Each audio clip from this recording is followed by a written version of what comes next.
Hello everyone, welcome to Sparks academy. TNPSC JDO எக்ஸாமுக்கு prepare பண்ணிட்டு இருக்க எல்லாருக்கும் இன்னைக்கு ஒரு நம்ம குட் நியூஸ், ஸ்பெஷல் நியூஸ் தான் சொல்ல போறோம். என்ன அப்படின்னு கேட்டீங்கன்னா, நம்ம அகாடமி டிஎன்பிசி ஜேடிஓ எக்ஸாமுக்காகவே ஸ்பெஷலா புக் ரெடி பண்ணி லான்ச் பண்றோம். வால்யூம் 1 வால்யூம் 2 ரெண்டு புக்கா நம்ம அதை லான்ச் பண்றோம். நம்ம புக்ல பாத்தீங்கன்னா கான்செப்ட் வைஸ் எல்லா டீட்டெயிலும் தரவா கொடுத்துருக்கோம். பிளஸ் நம்மளோட previous year JDO question paper 2 question paper வந்து அட்டாச் பண்ணியிருக்கிறோம்.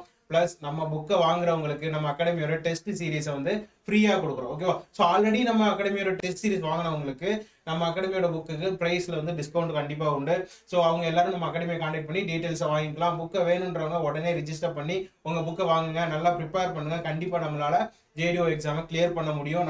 நம்ம புக்கே வந்து எக்ஸாமுக்கு போதுமானது. ஸோ உங்க புக்குக்கு நீங்க சீக்கிரம் ரெஜிஸ்டர் பண்ணி புக்கை வாங்க. Thank you so much. நாம இன்னைக்கு என்ன பார்க்க போறோம்னா, டிஎன்பிஎஸ்சி ஜேடிஓ சிலபஸ்ல நமக்கு இருக்கிற டாபிக்ஸ்ல ஒரு இம்பார்ட்டன்ட் டாபிக் தான் பார்க்க போறோம். எஸ்டிமேஷன் அண்ட் காஸ்டிங்கை பத்தி தான் இன்னைக்கு நம்ம பார்க்க போறோம். எஸ்டிமேஷன் அண்ட் காஸ்டிங்ல என்ன பார்க்க போறோம்னா, என்னென்ன டைப் ஆஃப் எஸ்டிமேஷன் இருக்கு, எஸ்டிமேஷன்னா என்ன, எப்படியெல்லாம் அது இருக்கு அப்படின்ற பத்தி தான் நம்ம இப்போ பார்க்க போறோம். ஸோ இம்பார்ட்டன்ட் கொஸ்டின்ஸ் கண்டிப்பா இந்த டாபிக்ஸ்ல இருந்து நம்ம கண்டிப்பா வரும். ஜேடிஓ சிலபஸ்ல நம்ம எக்ஸ்பெக்ட் பண்ணலாம். ஸோ வந்து எஸ்டிமேட் அப்படின்னா என்னன்னு பார்த்துடலாம். எஸ்டிமேட் அப்படின்னா இப்போ நம்ம ஒரு ஒரு கன்ஸ்ட்ரக்ஷன் ப்ராஜெக்ட் ஸ்டார்ட் பண்ண போகிறோம் அப்படின்னா அதுக்கு முன்னாடியே வந்து அந்த ப்ராஜெக்ட்டுக்கு வந்து எவ்வளோ செலவாகும், எவ்வளோ மெட்டீரியல் தேவைப்படும், ஸோ அந்த மாதிரி விஷயங்களெல்லாம் நம்ம வந்து ப்ரிடிக்ட் பண்ணுறது இல்லை, அதெல்லாம் கேல்குலேட் பண்ணுறது தான் வந்து என்னன்னு சொல்லுவாங்கன்னா எஸ்டிமேட்னு சொல்லுவாங்க. So estimate is a document which contains the quality of a material, quantity of a material, quantity of works involved. அதெல்லாம் தான் வந்து என்ன அப்படின்னா எஸ்டிமேட்னு சொல்லுவாங்க. ஒரு டாக்குமெண்ட்டுக்குள்ள இது எல்லாமே வந்து கண்டெய்னர் கொண்டு வந்துருவாங்க. அதுதான் வந்து எஸ்டிமேட்னு சொல்லுவாங்க. So estimation is the process of determining the probability of probability cost of the project. அதுதான் வந்து எஸ்டிமேஷன் சொல்லுவோம். ஸோ ஒரு ப்ராஜெக்ட் ஸ்டார்ட் பண்ண போகிறோம் அப்படின்னா அதுக்கு எவ்வளோ காஸ்ட் ஆகும் அப்படின்றது நம்ம முன்னாடியே வந்து கால்குலேட் பண்ணுறது தான் வந்து என்ன அப்படின்னா எஸ்டிமேட்னு சொல்லுவோம். ஒரு அப்ராக்சிமேட் காஸ்ட் கூட சொல்லலாம். நம்ம வந்து எக்ஸாக்டாக இருக்கும்னு அவசியம் இல்லை, பட் ஒரு அப்ராக்சிமேட்டாக நமக்கு இவ்வளோ காஸ்ட் ஆகும் தெரிஞ்சாதான் நம்மளால வந்து இந்த பட்ஜெட்டுக்குள்ளே செட் ஆகாதான்றதெல்லாம் நமக்கு தெரியல. அதுக்காக தான் ஒரு கவர்மெண்ட் டெண்டர் எடுக்க போகிறோம் அப்படின்னா, கவர்மெண்ட் ஒரு ப்ராஜெக்ட் டெண்டர் கொடுக்குறாங்கன்னா எஸ்டிமேட் போட்டு கொண்டு வாங்க அப்படின்னு சொல்லுவாங்க, பார்த்துருக்கீங்களா? ஸோ அதுதான் வந்து estimate. So estimate is the process of determining the probability cost of the project before the work started. அதுதான் வந்து எஸ்டிமேஷன். ஓகேவா? ஸோ ஏன் வந்து எஸ்டிமேஷன் வேணும் அப்படின்னா, ஸோ வந்து பார்த்தீங்கன்னா எவ்வளோ குவான்டிட்டிஸ் வந்து எவ்வளோ லேபர் தேவைப்படுவாங்க, எவ்வளோ வந்து மெட்டீரியல் தேவைப்படும், அந்த quantity to work out the quantities of material and labours to prepare the bill. நமக்கு வந்து பில் ப்ரிப்பேர் பண்ணுறதுக்கு, தென் வந்து calculate the actual cost. So வந்து எவ்வளோ காஸ்ட் ஆகும் ஒரு மெட்டீரியலுக்கு, இல்லை மொத்த ஒர்க்குக்கு எவ்வளோ காஸ்ட் ஆகும், இல்லைனா இந்த ஒர்க்கு மட்டும், இந்த பர்டிகுலர் ஒர்க்கு மட்டும் எவ்வளோ காஸ்ட் ஆகும் அப்படின்றதெல்லாம் கால்குலேட் பண்ணுறதுக்கு. To prepare the construction schedule. So நமக்கு அவைலபிலிட்டி ஆஃப் மெட்டீரியல், அதோட பட்ஜெட்டுக்கு ஏற்ற மாதிரி நம்மளால் கன்ஸ்ட்ரக்ஷன் ஸ்கெடியூலை வந்து ப்ரிப்பேர் பண்ண முடியும். To arrange the bank loan and labours. So இப்போ வந்து ஒரு வீடு கட்ட போகிறோம் அப்படின்னா, இவ்வளோக்கு நம்ம வீடு கட்ட போகிறோம், எனக்கு இந்த மாதிரி ரெக்குவயர்மெண்ட் வேணும்னு கொண்டு கிளைண்ட் கொடுக்குறாங்க அப்படின்னா நம்ம ஒரு எஸ்டிமேட் போட்டு கொடுத்தா தான் வந்து பேங்க் லோனை அரேஞ்ச் பண்ண முடியும். ஸோ பேங்க் லோனுக்கு கண்டிப்பாக எஸ்டிமேஷன் தேவை. ஸோ இன்னொன்று பார்த்தீங்கன்னா, நம்ம ஒரு வீடை விற்கிறோம் இல்லைனா வாங்குகிறோம் அப்படின்னா அதுக்கு வந்து ஒரு ரெசிடென்ஷியல், ஒரு எக்ஸாம்பிளுக்கு சொல்கிறேன், அதுக்கு வந்து எஸ்டிமேஷன் போட்டு கொடுத்தா தான் வந்து நம்மளால் கரெக்டாக வாங்க முடியும். சும்மா ஏனோ தோறும் நம்மளால் வாங்க முடியாது இல்லை. ஸோ நமக்கு வந்து பர்ஃபெக்டாக இருக்கணும் அப்படின்றதுக்காக தான் இந்த எஸ்டிமேஷன்லாம் பண்ணுறாங்க. ஸோ இதெல்லாம் வந்து ரொம்ப இம்பார்ட்டண்ட் ஒர்க். ஓகே, ஸோ இதெல்லாம் தான் வந்து ஒரு எஸ்டிமேஷனோட நீடு. நெக்ஸ்ட் பார்த்தீங்கன்னா என்னென்ன டைப் ஆஃப் எஸ்டிமேட் இருக்குது அப்படின்னு பார்த்துடலாம். So estimation types of estimate பார்த்தீங்கன்னா approximate estimate, detailed estimate, main and sub estimate, revised estimate, supplementary estimate, maintenance estimate, repair estimate அப்படின்னு நமக்கு இந்த இத்தனை டைப் ஆஃப் எஸ்டிமேட்ஸ் இருக்கு. இதில் அப்ராக்சிமேட் எஸ்டிமேட் மொத்தம் 3 மெத்தட்ல நம்ம வந்து கண்டுபிடிப்போம். அப்ராக்சிமேட் எஸ்டிமேட்ல வந்து என்னென்ன இருக்குன்னா, service unit method, plinth area method, cubical content மெத்தட்னு 3 மேஜர் இம்பார்ட்டன்ட் மெத்தட்ல நம்ம வந்து அப்ராக்சிமேட் எஸ்டிமேட் வந்து நம்ம வந்து கால்குலேட் பண்ணுவோம். ஸோ இந்த எஸ்டிமேட்டை நம்ம சப்மிட் பண்ணும்போது ஒரு பிளானோட தான் சப்மிட் பண்ணுவாங்க. நமக்கு ஒரு பிளான் இருக்கும்ல, ஒரு ரெசிடென்ஷியல்னா அந்த ரெசிடென்ஷியல் ஒரு பிளான் அதோட தான் சப்மிட் பண்ணுவாங்க. ஓகே, ஸோ எஸ்டிமேட் வந்து ஏன் பண்ணுறோம் நம்ம ஆல்ரெடி பார்த்துட்டோம்ல. ஸோ ஒரு ப்ராபபிலிட்டி காஸ்ட் இவ்வளோ காஸ்ட் ஆகுன்றதெல்லாம் தெரிஞ்சுக்கிறது. ஸோ அதை தான் இத்தனை மெத்தடில் நம்ம வந்து கண்டுபிடிக்க போகிறோம். ஸோ அப்ராக்சிமேட் எஸ்டிமேட் அப்படின்றது என்ன அப்படின்னா, அப்ராக்சிமேட் எஸ்டிமேட் அது பேரே நமக்கு என்ன பண்ணி இண்டிகேட் பண்ணிடுச்சு, அப்ராக்சிமேட் அப்படின்னு சொல்லிடுச்சு. ஸோ அப்போ வந்து இது ஒரு ரஃப் மெத்தட் அப்படின்னு சொல்லுவாங்க. இதை வந்து நம்ம ரஃப் எஸ்டிமேட்னு சொல்லுவாங்க, ஆர் ப்ரிலிமினரி எஸ்டிமேட் அப்படின்னு சொல்லுவாங்க. ஓகேவா. ஸோ இந்த அப்ராக்சிமேட் எஸ்டிமேட்ல என்ன பண்ணுவாங்க அப்படின்னா அப்ராக்சிமேட்டாக, அதாவது ரொம்ப ஸ்பெசிஃபிக்காக இல்லாமல் cost of the building, cost of the land, so cost of the area அதெல்லாம் மட்டும் இன்க்ளூட் பண்ணி அதை மட்டும் வச்சு என்ன பண்ணுவாங்க அப்படின்னா ஒரு அப்ராக்சிமேட்டாக ஒரு எஸ்டிமேட்டை போட்டு கொடுப்பாங்க. ஓகேவா. ஸோ ரொம்ப ஸ்பெசிஃபிக்காக ஐட்டம் வைஸ் போகாமல் ஒரு அப்ராக்சிமேட்டாக ஒரு எஸ்டிமேட், அதுதான் வந்து நம்ம என்ன சொல்லுவோம் அப்ராக்சிமேட் எஸ்டிமேட் சொல்லுவோம். ஸோ இது வந்து ஃபர்ஸ்ட் ப்ரிப்பேர் பண்ணதுக்கு அப்புறம் தான் வந்து நம்ம இதை வச்சு தான் இது வந்து ஒரு ஒரு ஒரு ரஃப் காஸ்ட்டை கொடுக்கும், நமக்கு ரஃப் காஸ்ட்டு கொடுக்கும். அதை வச்சு தான் அடுத்தடுத்ததை வந்து ப்ரொசீட் பண்ணுவாங்க. ஓகேவா. இந்த அப்ராக்சிமேட் எஸ்டிமேட்ல 3 மெத்தட் இருக்குன்னு பார்த்தோம். Service unit method, plinth area method, cubical content மெத்தட்னு. இந்த சர்வீஸ் யூனிட் மெத்தட் அப்படின்றது என்ன அப்படின்னா ஒவ்வொரு யூனிட் வைஸ் வந்து எஸ்டிமேஷன் கொடுக்கும். ஃபார் எக்ஸாம்பிள் ஒரு ஹாஸ்பிட்டல் இருக்குன்னா ஹாஸ்பிட்டலில் மேஜராக என்ன இருக்குது அப்படின்னா bed wise, single bed, double bed, இங்கே வந்து 30 பெட்ஸ் வரப்போகுது, இங்கே வந்து 40 பெட்ஸ் வரப்போகுது, அப்படி தான் எஸ்டிமேட் போடுவாங்க. ஃபார் எக்ஸாம்பிள் வந்து இப்போ காலேஜஸாக இருக்குதுன்னா கிளாஸ் ரூம்ஸ் இல்லைன்னா ஸ்டூடெண்ட்ஸு, ஒரு காலேஜ் இருக்கு அப்படின்னா இத்தனை கிளாஸ் ரூம்ஸ் வேணும் எனக்கு, ஸோ கிளாஸ் ரூம் வச்சு பண்ணுவாங்க. இதே ஹாஸ்டலாக இருக்குதுன்னா இவ்வளோ ஸ்டூடெண்ட்ஸ் இருக்கிறாங்க. ஸோ அந்த மாதிரி சர்வீஸ் ஒவ்வொரு யூனிட் வைஸ் வந்து கால்குலேட் பண்ணுறது தான் சர்வீஸ் யூனிட் மெத்தட்னு சொல்லுவாங்க. நெக்ஸ்ட் வந்து பிளிந்த் ஏரியா மெத்தட்னா அதோட பிளிந்த் ஏரியாவை மட்டும் வச்சு ஒரு எஸ்டிமேட் போடுவாங்க. அது மட்டும் தான். அது வந்து ஃபார் எக்ஸாம்பிள் L/D, அதாவது ஒரு 2 டைமென்ஷனல் எஸ்டிமேட்னு கூட நீங்கள் வச்சுக்கலாம். ஓகேவா. லென்த் அண்ட் பிரெத் மட்டும் வைஸ் வச்சு எஸ்டிமேட் போடுவாங்க. அதுதான் வந்து பிளிந்த் ஏரியா மெத்தட். அதோட பிளிந்த் ஏரியாவை கன்சிடர் பண்ணி போடுற எஸ்டிமேட் தான் வந்து பிளிந்த் ஏரியா மெத்தட். நெக்ஸ்ட் வந்து என்னன்னா கியூபிக்கல் கண்டென்ட் மெத்தட் கியூப் 3 அப்படின்னு ஞாபகம் வச்சுக்கோங்க. ஓகேவா. ஸோ அப்படின்னா என்னன்னா பிளிந்த் ஏரியா என்ன பண்ணுவாங்கன்னா அதோட ஹைட்டு கூட மல்டிப்ளை பண்ணி கொண்டு வர எஸ்டிமேட் தான் என்ன அப்படின்னா கியூபிக்கல் கண்டென்ட் மெத்தட். ஸோ இப்போ நமக்கு இதில் வந்து ரொம்ப அக்யூரேட், அதாவது அக்யூரேசி வந்து இதில் எதுக்கு அதிகமாக இருக்கும் அப்படின்னு பார்த்தீங்கன்னா கியூபிக்கல் கண்டென்ட் மெத்தடுக்கு வந்து அக்யூரேசி அதிகமாக இருக்கும். இது ஒரு இம்பார்ட்டன்ட் கொஸ்டின் ஆல்ரெடி கேட்டிருக்காங்க. ஓகேவா. ஸோ ஞாபகம் வச்சுக்கோங்க. நெக்ஸ்ட் வந்து டீடைல்டு எஸ்டிமேட். அப்ராக்ஸ் எஸ்டிமேட் வந்து முடிஞ்சதுக்கு அப்புறம் டீடைல்டு எஸ்டிமேட் வந்து இது பண்ணுவாங்க, ப்ரொசீட் பண்ணுவாங்க. அப்ராக்சிமேட் எஸ்டிமேட் அப்ரூவல் ஆகி வரும், அட்மினிஸ்ட்ரேட்டிவ்க்கு அனுப்புவாங்க அப்ராக்சிமேட் எஸ்டிமேட். அதை அனுப்புனதுக்கு அப்புறம் என்ன பண்ணுவாங்க அப்படின்னா டீடைல்டு எஸ்டிமேட் வந்து கொண்டு வராங்க. ஸோ டீடைல்டு எஸ்டிமேட்னா அதே தெரியும், டீடைல்டாக கொடுப்பாங்க. டீடைல்டுனா ஒரு பிளான் இருக்குது அப்படின்னா அந்த பிளானில் இருக்கக்கூடிய ஒவ்வொரு சின்ன சின்ன ஏரியாவோட டைமென்ஷனையும் அக்யூரேட்டாக எடுத்து கால்குலேட் பண்ணுவாங்க. ஐட்டம் வைஸ் வந்து என்ன பண்ணுவாங்க அப்படின்னா ஒவ்வொரு இதுக்கும் வந்து காஸ்ட் வைஸ் கண்டுபிடிப்பாங்க. காஸ்ட்டு, குவாலிட்டி, மெட்டீரியல், குவான்டிட்டி, இது எல்லாத்தையுமே வந்து ஐட்டம் வைஸ் வந்து நமக்கு வந்து மென்ஷன் பண்ணுவாங்க. அதுதான் வந்து டீடைல் எஸ்டிமேட். இது வந்து ரொம்ப பர்ஃபெக்டாக இருக்கும். அப்படி அப்ராக்சிமேட்டாக இருக்கும், பர்ஃபெக்டாக இருக்கும். எப்படி எவ்வளோனா near to the final cost.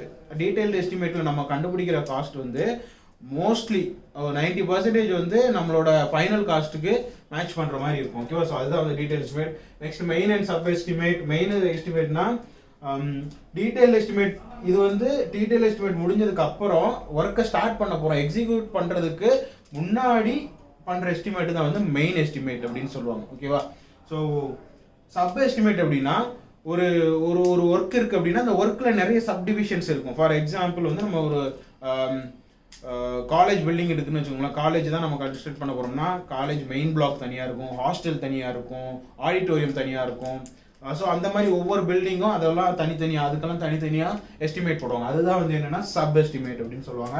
So ஒரு ரிவைஸ் எஸ்டிமேட் நம்ம ஆல்ரெடி ப்ரப்போசல் கொடுத்துருக்க ஒரு எஸ்டிமேட்டுக்கு ஏதாவது சேஞ்சஸ் ஆஃப் ஆல்ட்ரேஷன் இருந்துச்சுனாலோ அல்ல வந்து என்னென்னா நம்ம எஸ்டிமேட் பண்ணிக்கிற காஸ்ட்டை விட அதிகமாக போய்கிட்டு இருக்கு, கரண்ட்டாக போயிட்டு இருக்குது அப்படின்னாலோ, ஸோ அந்த மாதிரி இருக்கும்போது என்ன பண்ணுவாங்க அப்படின்னா ரிவைஸ்ட் எஸ்டிமேட் பண்ணுவாங்க. ஸோ அதுதான் ரிவைஸ்ட் எஸ்டிமேட். சப்ளிமெண்ட்ரி எஸ்டிமேட்னா வந்து ஃபார் எக்ஸாம்பிள் நமக்கு வந்து ஒரு ஆக்சுவல் பிளான் கொடுத்துருப்பாங்க. அந்த பிளானுக்கு வந்து நம்ம ஒரு எஸ்டிமேட்டை போட்டு வச்சிருப்போம். இப்போ சடனாக அந்த பிளானில் வந்து ஒரு சின்னதாக எதையாவது வந்து ஆட் பண்ணுவாங்க.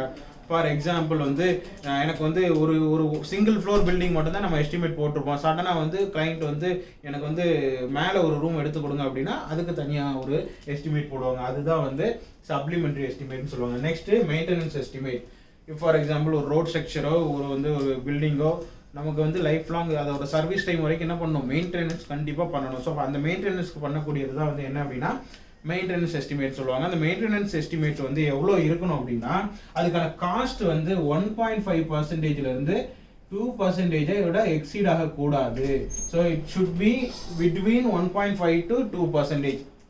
காஸ்ட் ஆஃப் த பில்டிங்லேருந்து நம்ம ஒரு பில்டிங் கன்ஸ்ட்ரக்ட் பண்ணியிருக்கோம்ல, அந்த பில்டிங் கன்ஸ்ட்ரக்ட் பண்ணியிருக்கிறதோட காஸ்ட்லேருந்து 1.5 to 2% தான் இருக்கணும், அதை விட தாண்டி இருக்கக்கூடாது. அப்படி இருந்துச்சுன்னா அது யூஸ் இல்லை. So next repair estimate.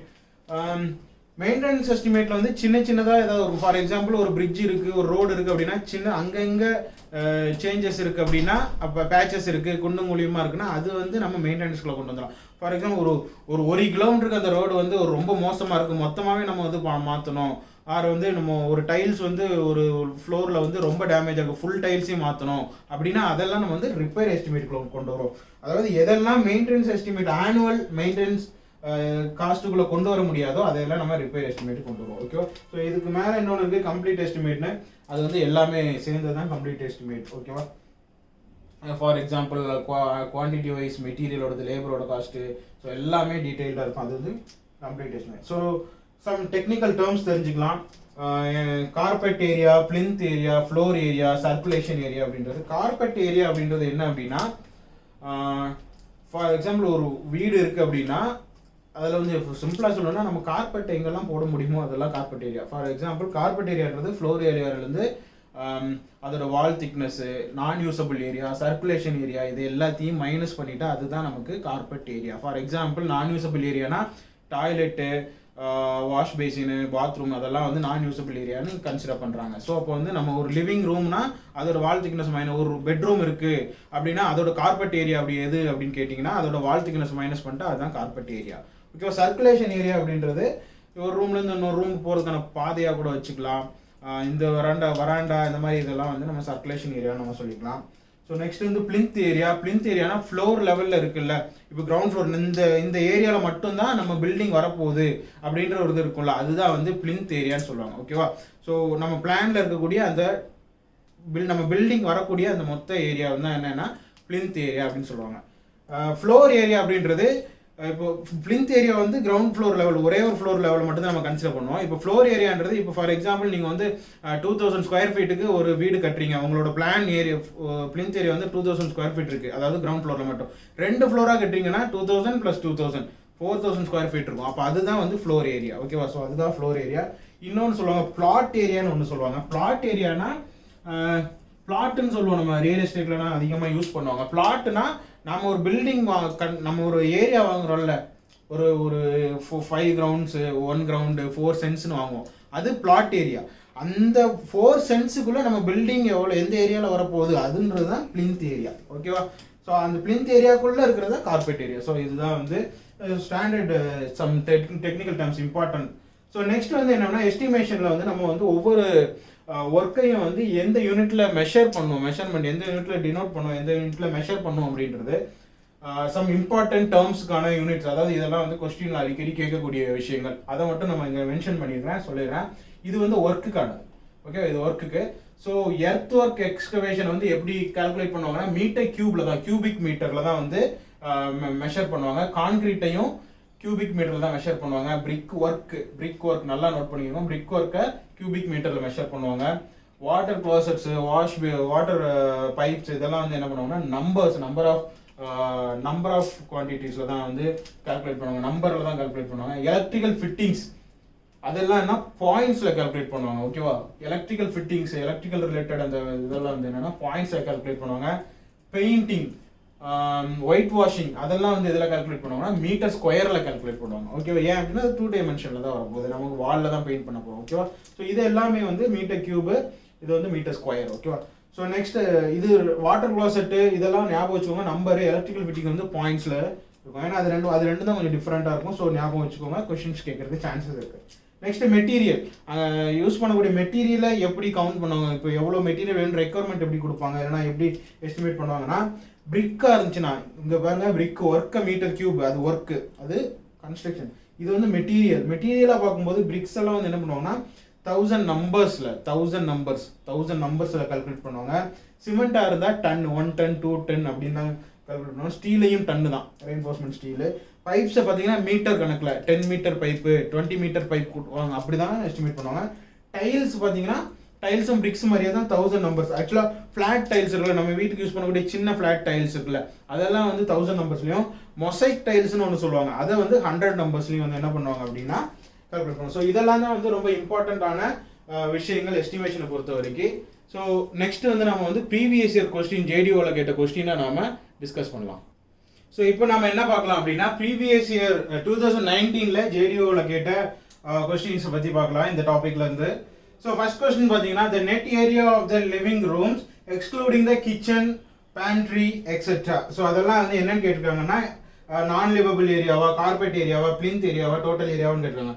So நம்ம ஆல்ரெடி பார்த்தோம் எதெல்லாம் ஒரு லிவிங் ரூம்ல இருக்கிறது த லிவிங் ரூம்ஸ் எக்ஸ்க்ளூடிங் த கிச்சனு, பாத்ரூமு, பேண்ட்ரி இதெல்லாம் தவிர்த்து இருக்கக்கூடிய ஏரியாவை நம்ம என்னன்னு சொன்னோம் அப்படின்னா கார்பெட் ஏரியா அப்படின்னு பார்த்தோம். ஞாபகம் இருக்குங்களா? ஸோ நான் லிவபிள் ஏரியான்னு ஒன்றும் கிடையாது.